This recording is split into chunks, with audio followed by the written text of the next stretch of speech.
Hello and welcome to the Dogtooth podcast.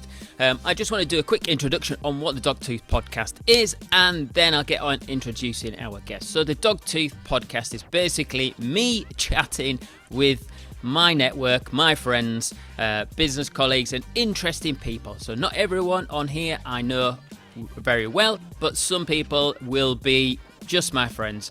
I'm hoping to tease out some interesting things, but essentially what this will be a creative business podcast.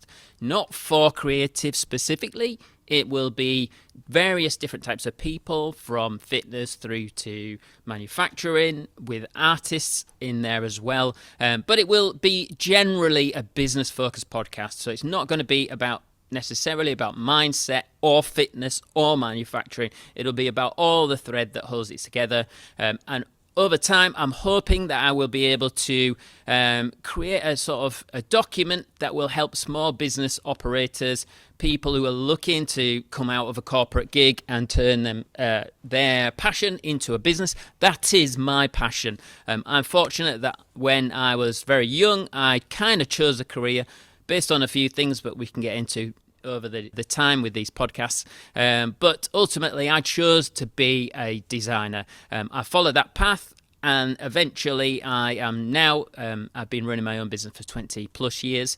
And I love my daily life. Do I want to improve? Do I want to make a bigger impact in life? Of course I do. And that's part of this podcast journey as well. So if you'd like to join me on the Dogtooth podcast. Hello and welcome to the Dogtooth podcast. Today I have with you Matt Godfrey, who is an artist who does photorealism, and he is one of the members of the Auto Art Collective. And we thought we'd have a chat today about some of his art, career and life, and just see where it goes. So welcome, Matt. Thanks for having me. How are you? And how would you explain your art to people, or what you do? My art is mainly cars, obviously. I studied fine art, so I try and go for realism the best I can. But some people have commissioned me to draw something more obviously like drawn, so a more basic block colour. So I'm a bit flexible, but mainly I prefer the realism aspect of my artwork. I think it sort of showcases my development better. But also the size of the stuff I do, it looks very good when it's printed. You said that your art was like generally digital. Or that's where you produce it. What sort of tools and software do you use to do that? Yeah, so in 2010 I made the switch to drawing on a digital. It's on a tablet. I don't draw and look at the script at the actual tablet itself. I look at my computer and draw basically on a black bit of plastic. I switched to doing that in 2010 because, if I'm honest, it was better for me. It's like, so basically, like, for portability, really, I think is the best thing. I was finding that some of the work I was selling was getting damaged in transit.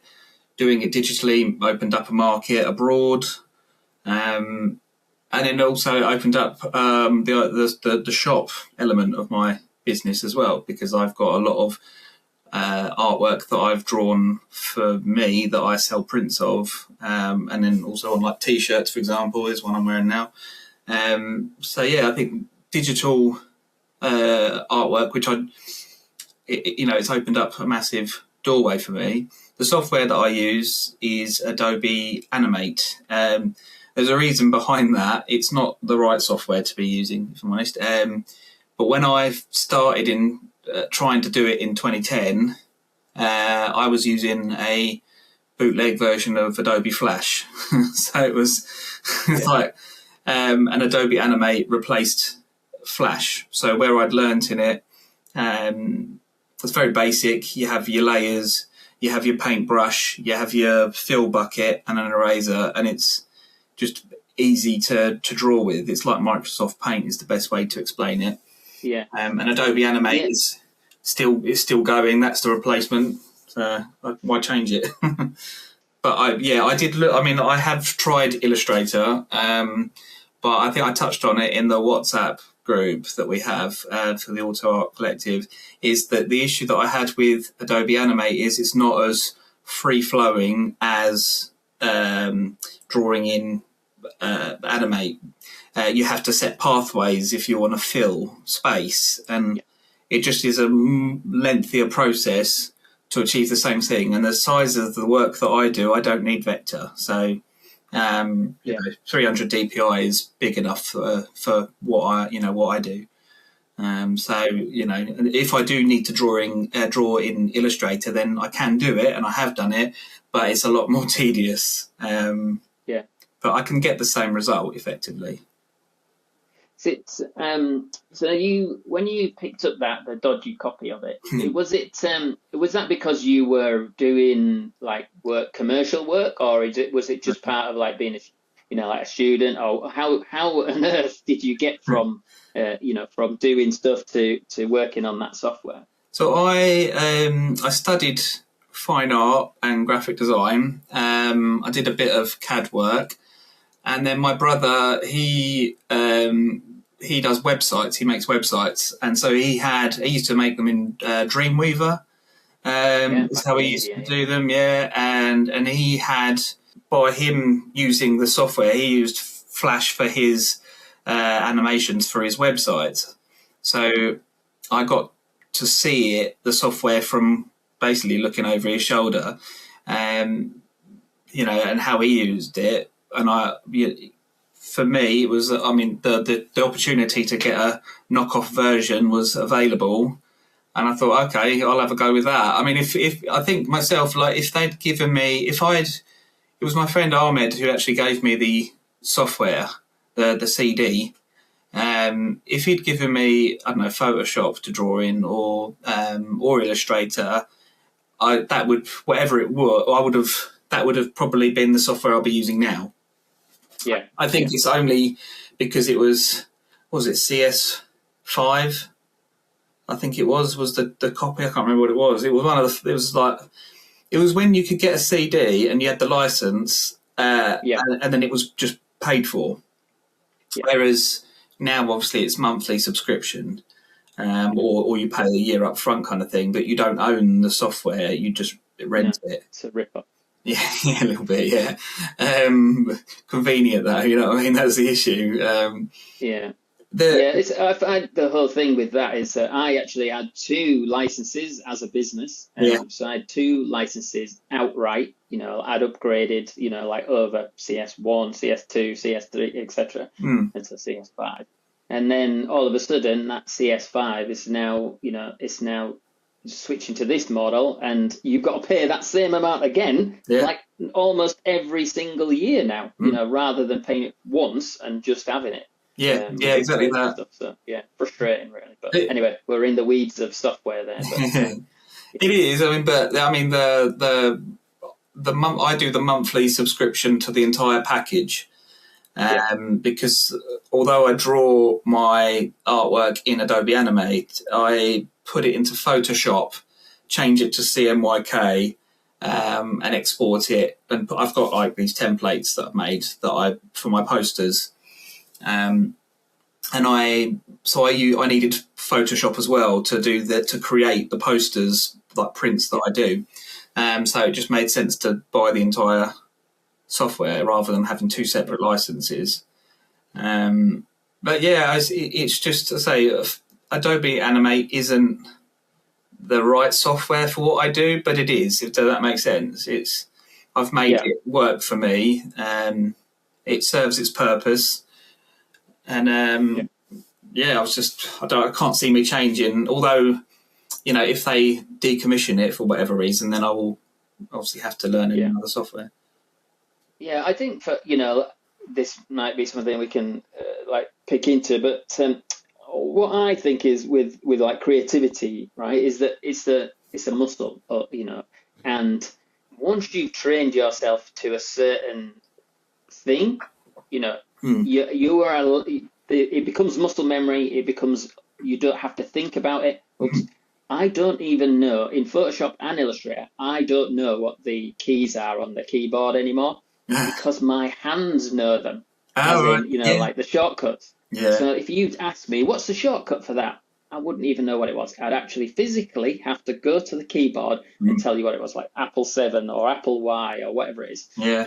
And I call it Apple. I've been on that long, but it's actually Command. But I did have a Mac at one point, and it was I did have to learn because it's really strange. You use Command rather. So obviously, I use a PC, so it's that's my muscle memory is PC. But for a short period of time, I had a Mac, and it is it's great. It was a great platform to work on, but you kind of have to relearn what you're doing again. yeah, because you use Control, right, on a PC for like as a modifier, but Yeah. you use Command on a Mac, yeah. Yeah, so it was like I had to relearn everything, and then I went back to PC because of my muscle memory. I thought, well, I know what I'm doing with this. Yep. Yeah. Yeah, so that's the point I think I was trying to get to actually was the fact that if you put a barrier in the way, it stops the flow. And what you need as a creative is the ability for it to flow as without any barrier, so that you can whether that's you being good with a pencil or a pen or or a paintbrush, it's the whatever you're used to. That's the bit that flows, right? And how you've got to let it come out and say any barrier. So so for you to learn a different piece of software will slow you down. It will create a blockage in terms of creativity. I did used to do traditional medium, like painting and pencil work. But I'll be honest with you, I've had people ask me, like, try and commission me to do that again, and because digital drawing is so clean, and there's not really a lot of prep for it. If I'm honest, I don't see myself returning to doing traditional stuff again, unless it was something, I don't know, unless it was something big. I might consider doing something like a big project. But for like all I offer from my business now is hand-drawn digital artwork of mainly cars, but also I still do portraits and pets as well, because that was how I started. It was portraits. It wasn't all about the cars initially, but turns out people are a bit more picky with how they think they look rather than how they actually look. And you spend all these hours doing a portrait for someone for them to say, "Oh, can you change this slightly?" I was like, I can't be dealing with that. Like with cars, it's pretty straightforward because it's I don't know, the object is what it is. You know what I mean? And a lot of I get away with being a bit more. I use block color basically is how I build up my artwork. I'll draw my initial design, and then I'll work on sections and build the color up, build the layers with the shading and the tones and everything like that. But I don't know, some of the artwork I've done where I've managed to get away with it being dramatic. Do you know? Even though I'm going for realistic, there's sometimes I think it's a lot more forgiving. But also, as I say, if I get a customer that is not happy with it, I can rub out because I draw on layers. I can remove certain parts of it and then draw over it. You're not having to start from scratch again, which I think is a real bonus to it. But yeah, I think digital's the way forward for my artwork. It'll take a lot to get me to go back to painting. It's just dirty. I'm a lefty as well. So, do you know what I mean? Like this part of the hand was just constantly black from like charcoal or something. I don't have any of that issue anymore. I like to. I mean, I've spent pretty much. I'm looking at my screen here, my other screen, but I've spent most of my life on a computer. Like from being a kid in school, doing like I was working on like the monochrome screen machines, because I was like just a bit of a geek really when it comes to computers. And I felt like I can do anything in Illustrator and Photoshop, and that sounds slightly arrogant. It's almost a little bit I'm a bit old school, so I have certain ways of doing things. So I don't actually use a load of the new tools as they arrive in the software, Yeah. because you're like, I'm used to doing certain things a certain way, like making a path or whatever. But ultimately, there's, within Photoshop and Illustrator, there's nothing I can't do. I know the packages inside out from that perspective. But again, going back to the tools, like a lot of my stuff is hand drawn, and I drew it because it was almost like this part of me, the computer guy, is I'm going to move him out of the way, and I'm going to allow the creative guy, the artist guy, let's call him, to do something that's kinesthetic with my hands. So I went down that route of drawing. I do actually like to bring them both together again. So I like to like scan this thing, put it into Photoshop, and then I'll drop in the color and just literally finish the project where I would do what you say, which is clean, right? So I could tidy up all the edges, tidy up the things there. Like I drew a logo in and I drew it off center. Yeah. And I was like so frustrated with myself but it's mark on a piece of paper now, and it's very difficult to undo it. But in Photoshop, I can obviously just click and move that over. And I love that element of the computer, the modification element of being able to sort of like just neaten things up, make that line fatter, or that kind of stuff. So yeah, totally with you when it comes to that process that gives you the freedom to create a better product ultimately at the end of the day, right? Yeah. I mean, with my commissions that I do, it's they're only ever one-offs for people. So, but I keep the original artwork. I have like a folder that I keep with all of my commissions in, and for me, it's like if for example, one of my customers, when they moved, they damaged their print of their work, and I'm able to reprint it for them. Awesome. And it's like to have that available. It's only because it's done digitally. I wouldn't have that option available if it was one of the canvases. I shipped something over to where was it? It was over to France, and it got damaged in transit. I had to give a refund. They didn't recommission me to do. I offered like my best to sort of to fix the issue. It didn't work, and it was just that was 2009, and I was like, I need to find something different. The digital thing has opened up doorways for me. I've done stuff for people's websites, so where someone wants something like custom drawn for their site, I can do that. The world's kind of your oyster. Also, I can put all my artwork on T-shirts like this. This is Eleanor that I drew. The second attempt, that one. I have like T-shirts, hoodies, stickers, which because you've printed some out for me. I'll be hopefully getting another batch ready for show season. Good. But it's to say it's opened up doorways, and I think, I've seen your stuff. I've seen like the Star Wars helmets, for example. They're incredible, and I see it's very meticulous, like line artwork. That it's amazing. But for me, I worry if I did something like that, and then I damaged it in transit.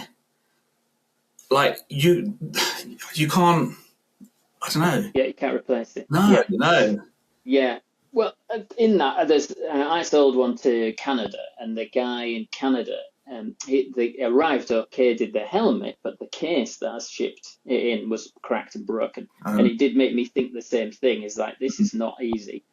And same with the gumball helmet, because obviously I held that because I made it, and then I shipped it on behalf of Gumball to the buyer. Yeah. When it arrived again with the acrylic case that I provided with it, the acrylic case had marks on the edge where the helmet had sort of touched the edges of it, and it made me think, right, okay, well, I need to up my game in terms of like presentation. So the last commission that I got, I literally, and again, I knew it was going to Switzerland, so that that last one was Germany. So Canada, Switzerland, and Germany, and then this one's Switzerland. So I'm thinking, right, I need to up my game. So I bought one of those big flight cases, like the metal ones with metal edges. I put my case inside it. I put all this like foam padding around it, and then a helmet in the middle of it, because ultimately I've got to ship something. I've got to, it's a thing. I've got to get it there in some form or fashion. But it's not an easy thing. And when you think again, like shipping, if there's anybody ever watching this from DHL or any of those couriers, that's what they just do not care. No. They don't care, and I just find it so infuriating. It is literally the last thing in anything, like whether it's business stuff, like when anytime I ever need anything to a deadline, it's always late.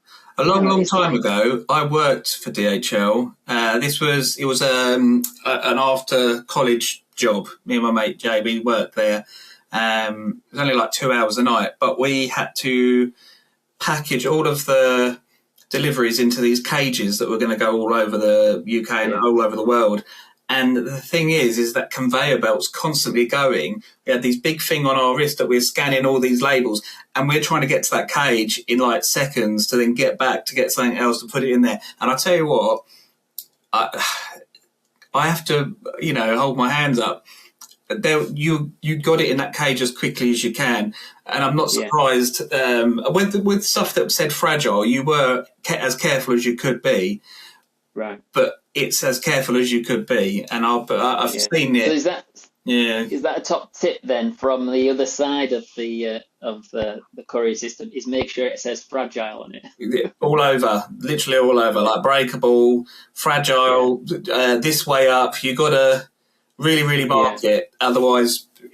As I say, because it's probably even worse now. I mean, Amazon probably. I don't know how they do it, because they must get that out the door like in seconds, kind of thing. But it's just you got to get it into the cage or into the back of a van, and it's going in there one way or another. And if it ain't marked up as like breakable, it's probably going to get broken. I mean, it happens. The issue is, from a business point of view, is I absorb the cost when it goes wrong. Same as you would as well, and and that for me is a big issue. I don't have a big return on my commissions. I do, because I charge for my time, but on my smaller prints and on my like t-shirts and stuff, there isn't a big return for me. So, as in profit. Yeah, exactly that. It's not return as in someone sending it back. It's a that's what I mean. Just clarifying for the podcast. I've not had anyone send anything back, thankfully. Yeah. Well, I was just going to say that brings us on to cars, so we might as well dig into that, because obviously you are a big Ford guy, big Ford fan. So tell me about your passion for Ford. Well, first of all, like where did it start? Where did that come from? And then tell me where it's led to now, and how many maybe you've had. I've had a few. So they started off with my childhood, if I'm honest. Fords, my family had Fords. They were cheap and cheerful cars back in the day. I remember my dad had an Orion, a blue Orion, little 1600. Had a body kit on it, and I absolutely loved it. That's I remember just constant escorts, basically. Ford escorts, not ladies or anything. And so that's how it is. It's really strange. I will go back to cars in a second, but that question makes me laugh, because I did a podcast for my dad's car. And they're the ones that introduced me to you, to the Auto Art Collective. And it just got me thinking back to, like, because they asked me that question, like, what's your earliest memories of the cars and stuff? And it literally is Fords. We did have other ones as well, and with some proper old bangers, but the Fords, I don't know, I was taken with them. My first car wasn't a Ford, funny enough, though. It was a Metro, a little G-Reg 1300 Metro that I wrote off.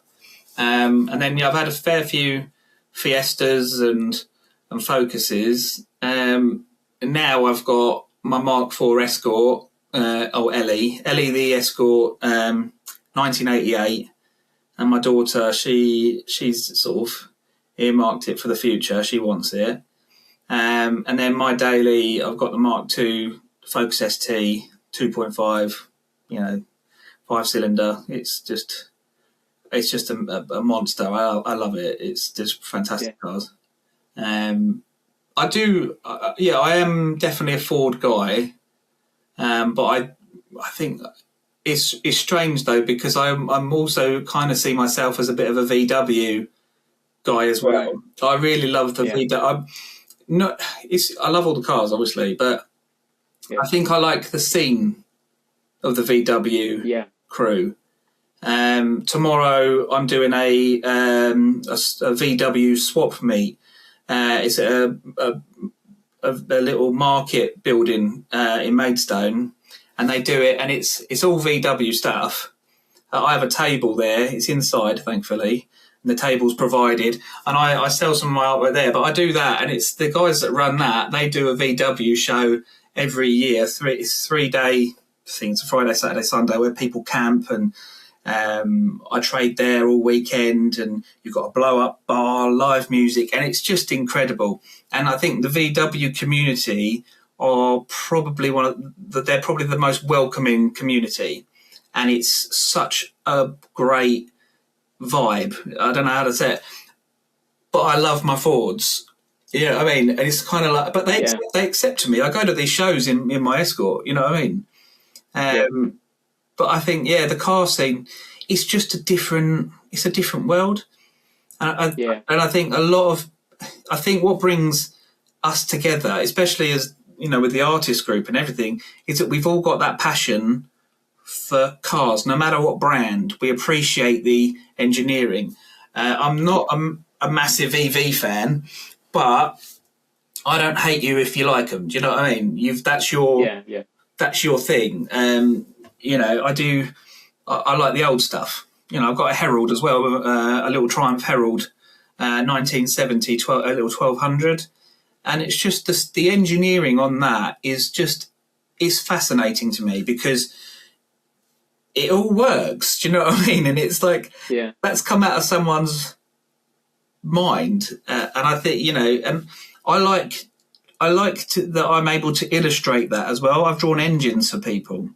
There was Morris Minor. It was a Traveller, and under the bonnet it had like a 3.5 V8 lump in it. Honestly, it looked completely stock, and it'd all been rebuilt. But under the bonnet was just this monster of an engine. So I was commissioned to draw it with the bonnet up, and I drew that engine, and I even drew the initials of the person that built the engine on the block. And he had that printed A1 landscape, so it was big, and you could see all the little details. And it was just, I don't know, to illustrate and be able to take the time and illustrate that, the engineering behind these cars is just, I don't know. I think it's a bit of a gift, to be honest with you, but it's a passion, and I think all of us in the Auto Art Collective, we've all got that drive, that passion about the car scene. I think it's such a good environment as well. And I love bringing my children up, in that scene. I think it's I think you can't really go wrong with it. But VWs are my scene, but I like the Fords because they're cheap and cheerful and reliable. Well, it's and it's like you say, it's also like a link to your past as well, and family and stuff. My dad and my family, we never had any decent cars or anything really. Probably shouldn't say that in case my dad watching this, but I know for a fact my dad gave me a list once, and I don't know where it's gone now, but all of the cars that he's bought over the years, Wow. and I showed it to my father-in-law, and he went, they're all rubbish. So I didn't tell my dad that bit, but they were like, Hillman Hunter. I think was that you, the Hillman Hunter? Yeah. So that was the only one I remember from that podcast, was the fact, oh yeah, we had a Hillman Hunter with a bench seat. Did it have a bench seat across the front? Yeah, that's it. Yeah. So yeah, we had loads of stuff, and we had a couple of Escorts, like an Escort. I think they were Mark IIs. So we had an Escort Mark II 1600 Sport, which in my mind was the best car we ever had as a family. It was red, and it had a little rev counter on it, like a little pod that was separate. And it was like, I don't even know how my dad got it, because he didn't usually buy anything cool. He used to just buy very boring, sensible, cheap cars. And we had this really cool red Escort. But yeah, it was. So you have this like little link to. I love Ford, and especially like when I think some of my sort of childhood, it was rallying. I love rallying more than I love F1. I'm an F1 guy now, but I used to love rallies. Maybe it's because it's a northern thing as well, that there's a lot of it up here. But yeah, the Fords were like the meat and potatoes of rallying, right? Everyone had a Ford Escort, Cortina, maybe even some of them. But a Mark V. I'd love a Mark V Cortina. Literally the epitome of box on wheels. That's what I love it. Definitely. Like the proper 80s. I'd have the saloon of them. You know what I mean? I'd have that. Yeah, definitely. And also, I can't really not mention that my child is called Ford. So I've literally named him Ford. I don't ask me how I got away with that. So yeah, Ford John is his real name, like mine as well. So he's got a cool name, in my opinion. He might get bullied for it in the future, but yeah. Well, hopefully he'll be able to be like more in the mold of Harrison Ford or someone, Yeah, maybe. Yeah. We'll see. He becomes like a cult figure because of his name. So. My wife works in a school, so she hears all these different names, and she's never heard of another Ford. So there you go. Good. Yeah, I think it's the thing, really. I mean, but yeah, cheap and cheerful cars that you can fix yourself, you can't go wrong. You know what I mean? I think that's the thing for me. And if we do a meet up, later in the year, I'll come up in Ellie, so you can see my Escort in the flesh. Yeah, well, I think it's Mark III. The Mark IV is obviously with the rounded bumpers and stuff in it. I think I had my mum's car when I first started driving, so it was effectively, my car. I shared it with my mum. We were in a village, so we had, I had to, if I wanted to do anything, I had to go out in her car, and I think it was an A reg. Oh yeah, and I think it was A388RYX. That was the reg plate of it. Yeah. So is that like 82? Is it or something? 83? Yeah, it's definitely early 80s. Yeah, mine's E reg, and I'm 88. So yeah, you've got the 83. Maybe. Yeah, I reckon. Yeah, because they weren't consecutive at that point. They weren't twice a year, were they? It was every year. So, but yeah. Yeah, so I do. I love Ford. I'm not a Ford guy, but I'm a more a VW guy. Again, I think it's like the culture is, for me, like the dub culture is much more about for me, it's like there's an attachment to music, there's an attachment to skate culture, surf culture, all that stuff. And, I've been to Bug Jam a few times. I used to have a bay window myself for a few years, but even at Bug Jam, you've got such a massive variety of like cultures. You've got like the old school side of it, BMXing, all kind of stuff. And then you've got like all the ravers, like the young kids who just like have the music as loud as possible. And like when you're trying to sleep in your camper van, which is like this thick, like you just can't get to sleep. But yeah, it's just like it does just bring a real good group, different and diverse people together, I think. Yeah. more so than any other car, really. Yeah, I have to agree with that one.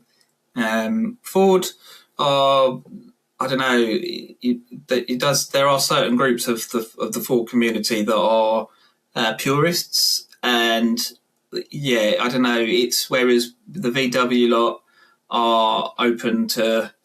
They love the personalisation, and I think for me, I mean, with my cars, I've personalised them for me, and I've kind of put my VW vibe into my cars where I've made them reflect me rather than go for the sort of the pure the pure look. But there's nothing wrong with having that mindset.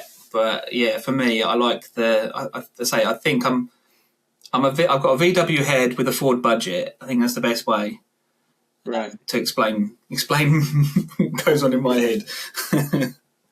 Yeah. I look at I might have said this once before on a podcast, but I'm going to say it again. But I look at like creativity as like there's two ends of that spectrum, and one end is like engineers, so it's like it's function, form over function, whatever. It's about the thing, right? It's about a rigid thought process that linear thought process that gets stuff is made to work as opposed to look beautiful. And then you've got the artist at the other end, which is like ultimately it's like form over function. That's the right way around. Yeah, so form over function and function over form. And I think creativity is pretty much on that line between the two, and you can, if it was like a weighted scale thing, you could move yourself along that scale as to which one you fit better in. And I would say that as a graphic designer, we're pretty much bang in the middle. So we are trying to use function.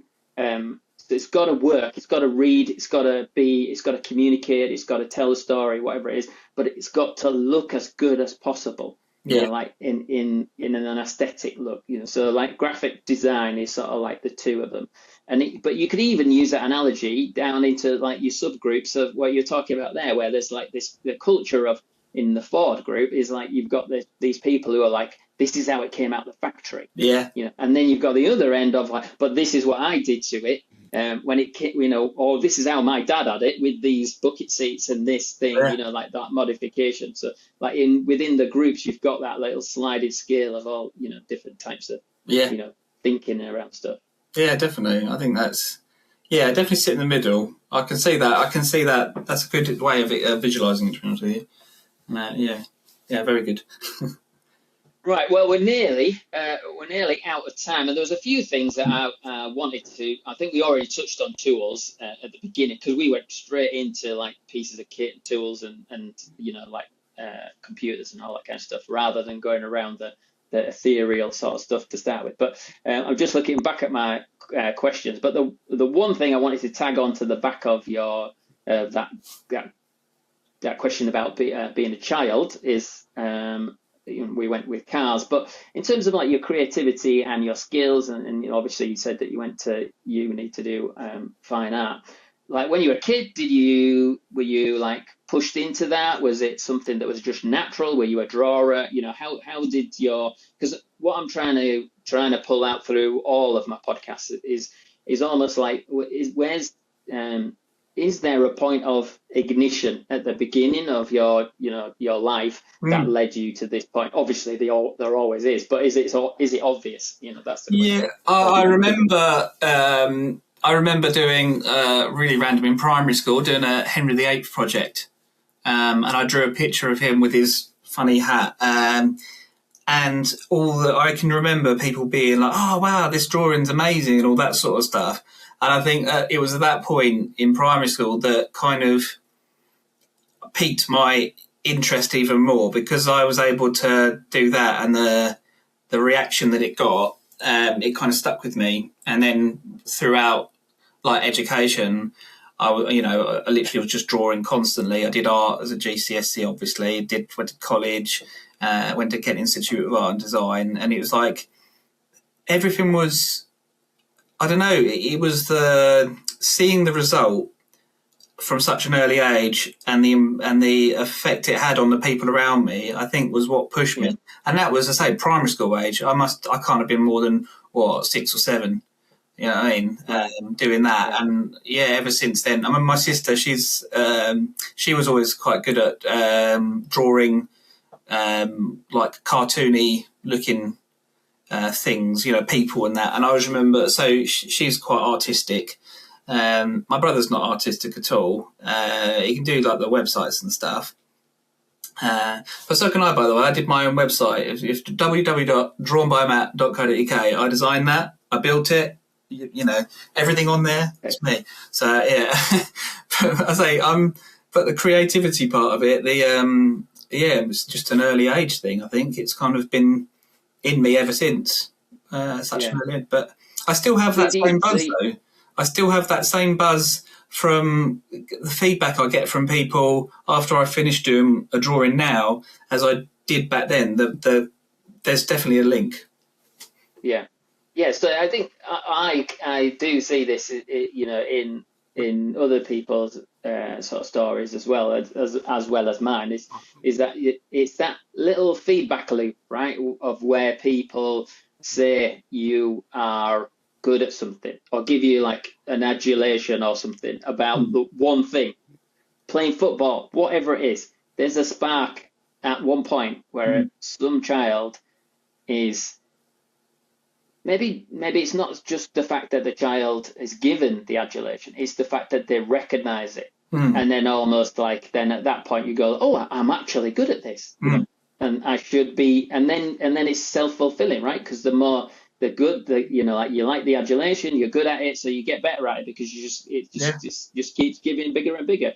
And I see that a lot in, particularly creative people, because obviously that's like my sort of sector of the world, but yeah, I do see that sort of early genesis of that moment is it, and just someone else that I was just talking to in the group today, I was talking to him on WhatsApp, and he was always a creative person from being a child, but decided to go a different way and go into a corporate job to stack cash, or whatever, to make, like to have a good financial background, but obviously fought that all of his life because he was doing something that wasn't like his natural thing. But that is even interesting, right? Almost that you can choose a life based off of what's sensible. Yeah. Or you can follow the thing that makes you tick, Yeah, it's just that. Yeah, I get it's a difficult situation. Like it's a difficult choice. I mean, I have that corporate life. I explained to you, I started a new job in December, which is very corporate, and then for the last 15 years, I've had a corporate job in insurance, which is really the polar opposite of what's going on in my head. My artwork is my I don't know what they call it. Like that's me. My art that's what's going on in my head. Whereas the sensible Matt is like, I need a pension. I need to be able to afford my mortgage. I need to, and so by doing that, it has allowed my business to grow because I've had the income. I don't think I'm ready at this stage to drop the corporate boring world and go all out, but I can't rule it out for the future. So I have big plans for my business. I've been in business for 15 years, so it's obviously it's been a long time in my eyes, but I see it grow. It's always growing every year. You know what I mean? And I do see that as for the future of eventually being able to rely on on my passion for, to support my family and everything. But I think, I don't know, it's such a big risk, isn't it? Well, how do you discipline yourself? So this comes up from like inspiration, it comes to like creativity and process. So let's just give an idea you can like link off. Do you take inspiration from the everyday, or how do you make that? How do you make it work for yourself? I mean, I've had inspiration fairly recently with the the helmets that I did, the pointillism helmets, for example. I did a few of those that were like limited runs.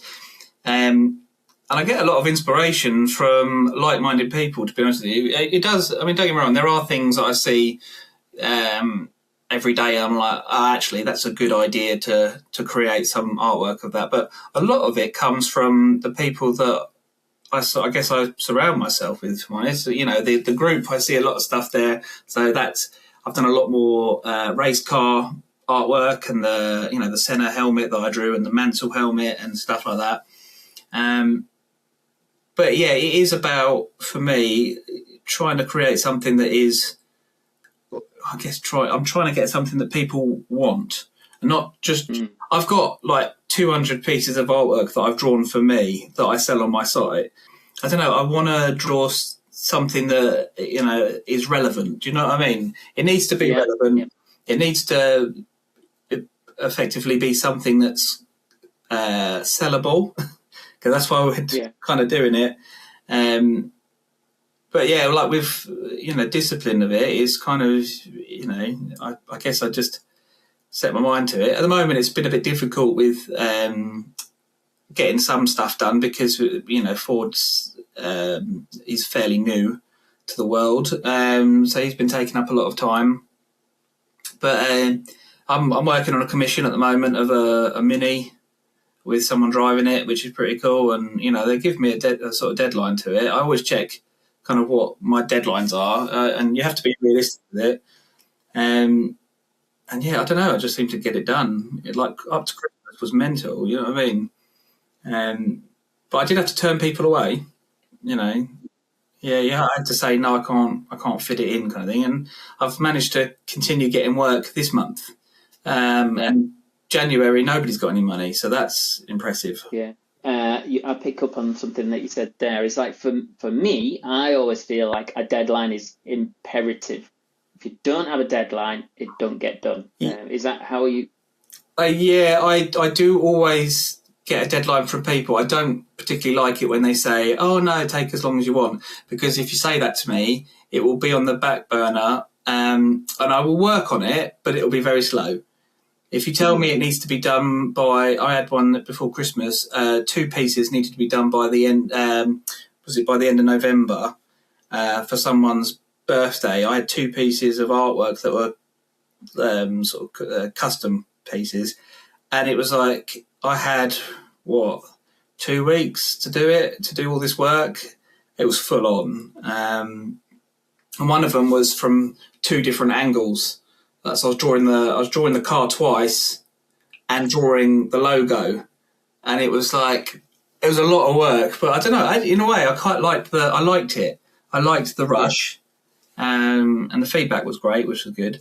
But yeah, if there's no deadline, I started one piece of it's a Mark 1 Mexico. It's a Colin Chapman race car. I started as a personal project. Didn't set myself a deadline. I started it in 2019, and I only finished it in 2023. So, yeah. You see what I mean? I definitely need timescales. Yeah, I think like with personal stuff, it's almost like inspiration driven, right? Almost like you kind of wait for that buzz to come back to do it, and almost it maybe creates its own problems because you then start seeing it sat there and it's not moving forward, and then you kind of resistance to it. And then you need like a big break or another job comes in that gives you the inspiration to get back on it. But yeah, I think from like commercial based stuff, I think having a deadline, having a show, like something to go to, that just like makes you push for it. And I think, similar with you is that I actually enjoy a deadline. I mean, my early career was all deadline driven, daily deadlines for print stuff, like for magazines and things. We were always pushing towards the end of the day to get stuff to the post. So I get the buzz from that, and as when people are being really nice and they're saying, "Oh no, just do."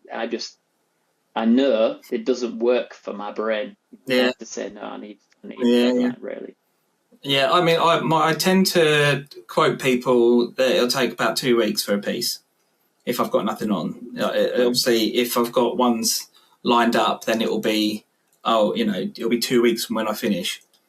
But yeah, it's if I don't set the 2 week deadline for commissions, it would just go on for a lot longer.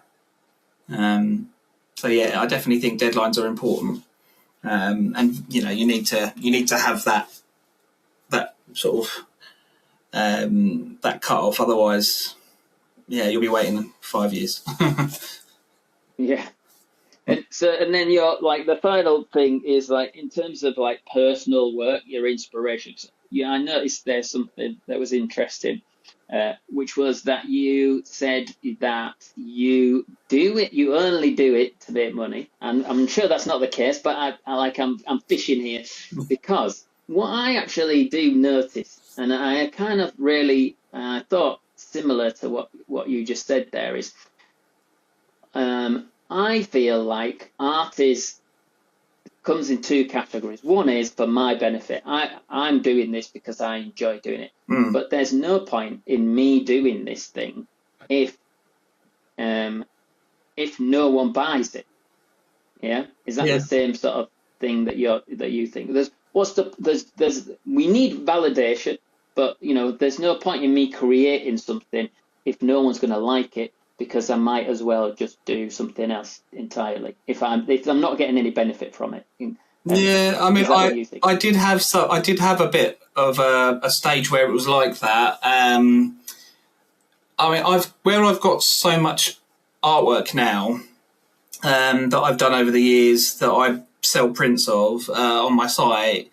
I kind of now I try and avoid doing stuff just for the sake of it. I kind of do have a commercial head on when I do my pieces of art now, if I'm honest. And I tend to be guided by the people that are, what's popular. I try and keep with the times, you know what I mean? I do like doing personal stuff though. But yeah, I do have the thing is that I'm trying to run a business. Do you know what I mean? You kind of have to. There's always that at the back of the head. Is like, oh, can I make something of it? But yeah, I think like again in the group, I think there's so many of us doing things that we love it. I would create anything, right? So I'm not just about drawing, but I got to be doing something all the time. I got to be making something. But I would do it for myself. I would do, I've got this really weird thing. I'm going to show you actually. It is weird. But at the moment, I've just got this loads of strips of card, and I've just been, when I'm watching a movie, I just draw on this. So when I do something that has commercial value, I am spending time on it that is uniquely for the purpose of selling. I want to make sure that it's actually the right thing that I'm doing. And I have noticed that there's a certain narrative in art that you should be like following your muse, and so it can be anything. So this is commercial as well because it's me. I produced it, so someone should want to buy it. But I'm of a designer mind as well, and I think it's commercial. I'm doing this to make money from it. I want to survive. It's my only skill. I don't have a job in insurance, so it's that whole problem of trying to make things that people want and you enjoy making them. Yeah, I see that. I see what you mean. Yeah, it is. I don't know. It's difficult. I do like doing stuff for myself, but I always think to myself, what's the next thing I can add to my shop? You know what I mean? My online shop. That's my mindset. Unless I'm doing a commission for someone, I don't know. I suppose that is for the money, but I get a lot of satisfaction out of the one-off pieces for people. I really do, and I think that's I've had it a lot that I don't charge enough for the artwork that I do, and I'm like, but in my head, I think it's because I get the payoff for me is the gratification, of doing the artwork. I love it, but at the same time, I need the money because I'm poor. You know what I mean? I'm running 4 cars. You know what I mean? I need the money. Yeah, I'm so poor. I've got 4 cars. Yeah. Yeah. Well, anyway, Matt, that was great to catch up and chat all things creative and cars and stuff like that, which we do, I think, in person and at the shows and stuff like that. Obviously, we've done a few crossovers, seen you at a few shows, but yeah, I really enjoy this kind of chat about stuff like this. So thank you very much for joining me and joining the Dogtooth podcast. And yeah, hopefully we'll see you during the next year, maybe some other shows or so. Yeah, whereabouts can we find you on the internet? You've already mentioned your website, but you can re-mention it, and any Instagram or anywhere else, and what shows you're doing if you want to. www.drawnbymatt.co.uk. That's my website. You've got drawnbymatt.co.uk on Instagram, drawnbymatt.co.uk on Facebook. It's the same basically throughout them. I do have a TikTok, but I'm pants at that, so it's Drawn by Matt on there, but most of it is I haven't really got a lot on there. If I'm honest, I need to get on that. Shows, my proper show season starts. It actually starts in, I think it's June for me. Really, I'm doing a lot of car shows where I will have a drawing out with one of my cars that I've drawn of it with business cards and stuff. But yeah, it's like my show season is when it's warm, and I'll be outside. And then tomorrow though, I do have I'm at a swap meet. I know, and that's every end of January. I do it's for the VW guys. It's a good little one, but yeah, I'll try and keep social media updated with my events. I will have a page because I'm booking them in now, because the guys are coming through and booking shows. I will have an event calendar on my website once I've actually got them booked in properly. But yeah, you'll see me dotted around. I like the Bicester Scramble, so I'm going to go up there again because I enjoyed that last year. So I don't have a problem travelling and that. But yeah, it's kind of mainly you'll find me down south because that's where I live. Yeah, cool, brilliant. Well, I'll put those in the URLs and stuff like that in the show notes. So whatever they say, I don't even know that as a podcaster, but I'll put it under the YouTube thing. And they can click on it and see where it goes. So yeah, thank you very much. Thanks again, Matt. I appreciate your time. Yeah, thank you very much.